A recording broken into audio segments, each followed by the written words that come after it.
বাংলাদেশ শ্রীলঙ্কা চলমান টেস্ট ম্যাচের তৃতীয় দিনের খেলা চলমান। ইনিংসের 52তম ওভারে ব্যাট করছিলেন দীনেশ চান্দিমাল। নাঈম হাসানের করা দুর্দান্ত এক ডেলিভারিতে কিন্তু তিনি স্লিপে ক্যাচ তুলে দেন। স্লিপে থাকা ফিল্ডার সাদমান ইসলাম কিন্তু দুর্দান্ত একটি ক্যাচ ধরে ফেলেন। এরপরে কিন্তু ডিসিশন যায় থার্ড আম্পায়ারের কাছে।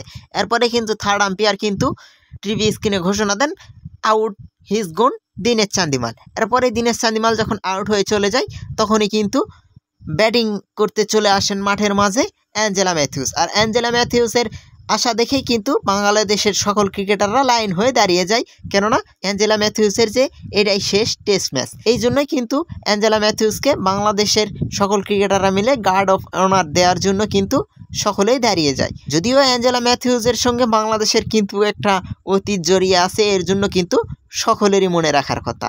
বিশেষ করে যেই অতীতটা সেটা সকলেরই জানার কথা 2023 সালের ওডিআই বিশ্বকাপে টাইম আউটের ঘটনায় ইতিহাসের প্রথম ব্যাটসম্যান হিসাবে টাইম আউট হয়েছিলেন অ্যাঞ্জেলা ম্যাথিউস।